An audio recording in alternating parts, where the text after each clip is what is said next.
Seniors ডেন থেকে একটা নতুন ব্লগ পর্তুগাল ট্রিপ শুরু করছি। আমি রূপালী মুখার্জি। আমি হেলসিংবর্গ সুইডেনে আছি। এখান থেকে ট্রেনে আমরা যাব কোপেনহেগেন এয়ারপোর্ট। সামনে অরিসন ব্রিজ, বাল্টিক সির উপর, যেটা ডেনমার্ক আর সুইডেনকে রোড অ্যান্ড ট্রেনে। সমুদ্রের ওপরে ব্রিজের পোর্শনটা হচ্ছে সুইডেনের, এরপরে সমুদ্রের নিচে দিয়ে টানেল দিয়ে ডেনমার্কের পোর্শন। তারপরে আমরা পৌঁছে গেলাম ক্যাস্ট্রপ কোপেনহেগেন এয়ারপোর্ট।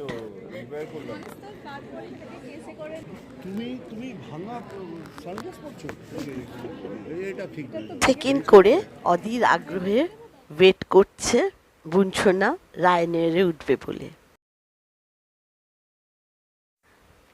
বোর্ডিং হয়ে গেল, আমাদের প্লেন ছেড়ে দিল। আমরা আস্তে ধীরে আমাদের অতি আকাঙ্ক্ষিত পর্তুগালের সোনালি বিচের দিকে রওনা হয়ে গেলাম।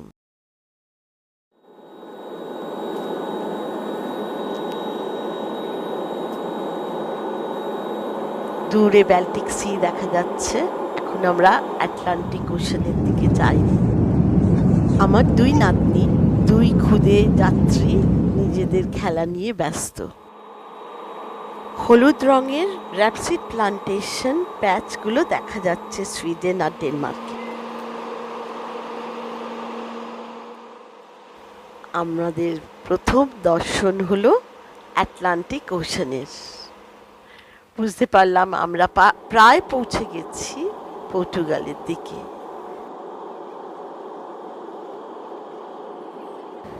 সমুদ্রের নিচে বালি দিয়ে নেচারের অদ্ভুত একটা আলপনা দেওয়া রয়েছে। মস মনে হয় না, মনে হয় এটা বালিরই হবে। কি সুন্দর লাগছে। আর দূরে আমরা দেখতে পাচ্ছি ফ্যারো সিটি এসেই গেছে।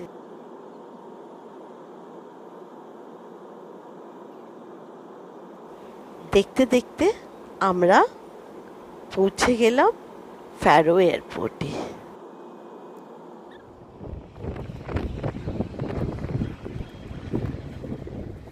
হোটেল থেকে পিক আপ ছিল, তাই বেশি অসুবিধা হলো না। সামনেই নাম নিয়ে দাঁড়িয়েছিল হোটেলের লোক। আমরা তাকে দেখে তার সঙ্গে গাড়িতে উঠে পড়লাম। চলো আমরা রওনা হয়ে গেলাম হোটেলের দিকে। চারিপাশটা অদ্ভুত সুন্দর, দূরে পাহাড় আর কালো মেঘে অদ্ভুত একটা সৌন্দর্য।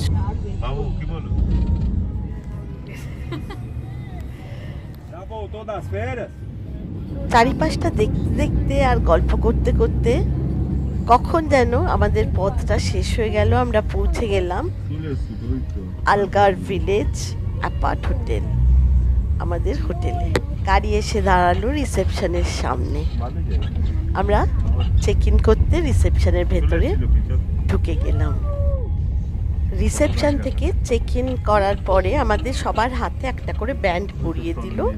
বলল কোনো চাবি সিস্টেম নেই, ওই ব্যান্ডটা লাগালেই দরজা খুলে যাবে। আমরা পৌঁছে গেলাম, গাড়ি দিয়েই আমাদের পৌঁছে দিল আমাদের অ্যাপার্টমেন্টে। চলো ভেতরটা গিয়ে দেখতেই হচ্ছে কি সুন্দর। সব বাড়িগুলো সাদা রঙের, মনে হচ্ছে এটা কি গ্রিস না পর্তুগাল।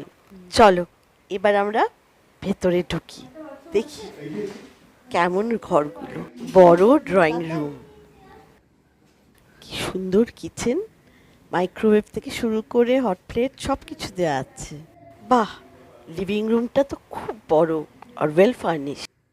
ব্যালকনির ওপাশে কিন্তু সমুদ্র। চলো তোমাদের আগে রুম ট্যুরটা দিয়ে নিই। দুটো কট দেওয়া, একটা বেডরুম, আর এটা হলো একটা টয়লেট। এটা হচ্ছে সেকেন্ড বেডরুম আর তার পাশে এর টয়লেট।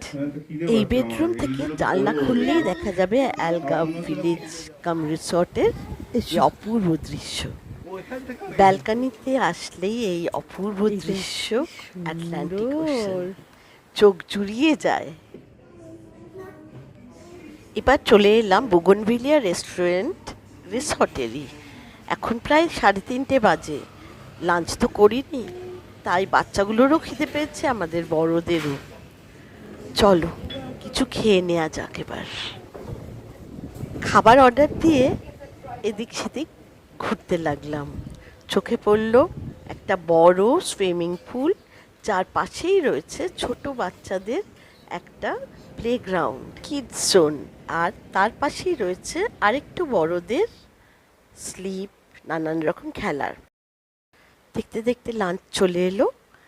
আমরা যে যার মতো লাঞ্চ খেয়ে নিয়ে তারপরে দেখলাম অনেকটাই বেলা হয়ে গেছে, প্রায় 4:30-5টা, গোধূলি লগ্ন। তাই রিসর্টের মধ্যে এপাশ সেপাশ ঘুরতে ঘুরতে অন্ধকার নেমে এলো। ঘরে ডিনার চেয়ে খেয়ে আজকে রাত্রে গুড নাইট বলতেই হলো। দেখো কেমন লাগছে আলবুফেরা রাতের রূপ।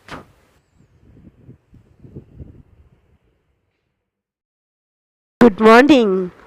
আজকে সকাল সকাল উঠে রেডি হয়ে নিয়েছি, কারণ আমাদের স্টের সঙ্গে ব্রেকফাস্ট কমপ্লিমেন্টারি। তাই ঘুরতে ঘুরতে রিসর্টটা আমরা পৌঁছে গেলাম, যেখানে ব্রেকফাস্ট সার্ভ করা হচ্ছে, মানে হোটেল রুমগুলো যেখানে, তারই গ্রাউন্ড ফ্লোরে ব্রেকফাস্ট। যে যার মতো খাবার নিয়ে বসে পড়েছে, কিন্তু আমাদের খুদে ট্রাভেলার তার স্ট্রলারের মধ্যে বেবি রাইমস দেখতে ব্যস্ত।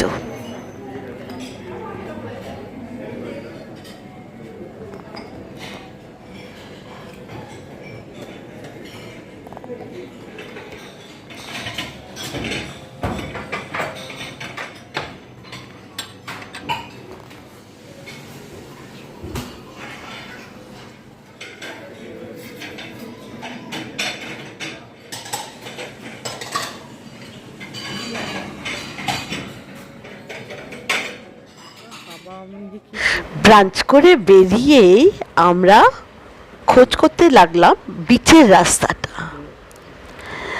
তারপরে এদিক সেদিক জিজ্ঞেস করে আমরা রওনা হলাম। অনেকগুলো সুইমিং পুল পেরিয়ে অবশেষে বিচের রাস্তা দেখা গেল। দর্শন হলো আমাদের আটলান্টিক ওশানের অপূর্ব নীল সমুদ্র, আর তার সাদা ফেনাওয়ালা ঢেউ এসে পড়ছে গোল্ডেন ক্লিফের ওপর। তবে এত ক্লিফ, আর একটা বিচের সঙ্গে আর একটা বিচ এই পাথুরে স্ট্রাকচারগুলো দিয়ে আলাদা করা, এবং ওপর থেকে নিচে নামতে প্রায় আমাদের 500 মিটার নামতে হলো। পর্তুগালের এই অ্যালগার্ভ রিজিয়নের আলবুফেরার এই সোনালি ক্লিফ আর বিচগুলো অতুলনীয়। নীল সমুদ্রে কোথায় যেন মনটা হারিয়েই যায়। চলো, প্রায়া মানে বিচ দেখাচ্ছে, এই দিকেই হাঁটতে হবে গুটি গুটি পায়ে পায়ে। চলো, সে যতই শক্ত হোক, বিচ না দর্শন করলে কি আর হয়? ওই যে, চলো নামতে থাকি।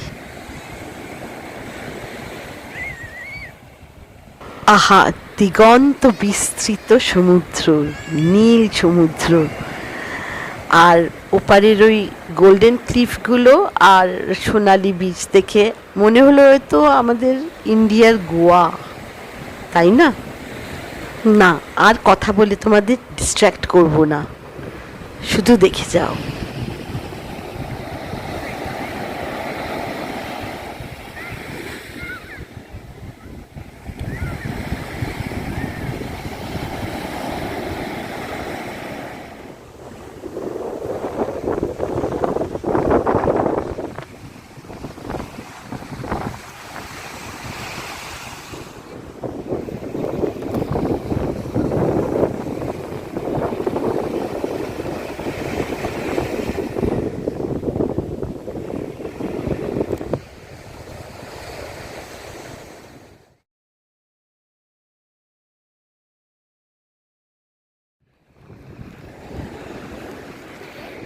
কত যে হাজার হাজার বছর ধরে এই হাওয়া দিয়ে এই ক্লিফগুলোতে এরকম ক্ষতবিক্ষত নানান রকম শেপ তৈরি হয়ে গেছে। আবার কোথাও কোথাও কেভের এদিক থেকে ওদিকেও চলে যাওয়া যায়। হাই টাইডের সময় এই দিকটা আসাই যাবে না, হোটেল থেকে বলেছে। তাই লো টাইডেই আমাদের হোটেল থেকে বলা হয়েছে যে ওই সোজা সিঁড়িটা দিয়ে নেমে আসতে, আর হাই টাইডে অনেকটা ঘুরপথ। এই দেখো কেভের ভেতরে আমি ঢুকে গেছি একদম। এরকম ভাবে সব কেভ তৈরি হওয়া রয়েছে, হামাগুড়ি দিয়ে ওপাশ দিয়ে বেরোনো যায়, কিন্তু সেটা আমার পক্ষে সম্ভব হচ্ছে না।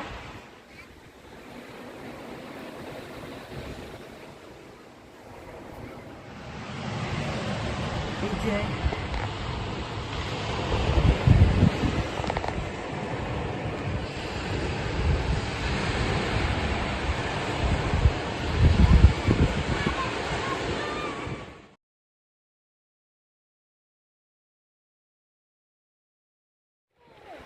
এইটার ভিতরে এটা তুলবে, কি দেবে তুমি বলো?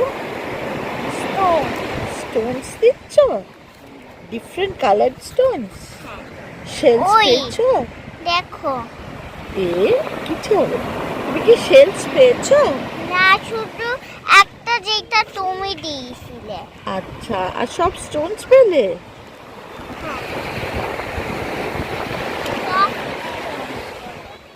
এত ঠান্ডা জল যে আমরা কেউই জলে নামতে পারলাম না, আর তাই সানবেদিং করেই আমরা তারপরে উঠে আসলাম পায়ে পায়ে। একটু বেরোতে হবে এবার আলুফেরা টাউনের দিকে, আবার সেই সিঁড়ি বেয়ে ওপরে ওঠা।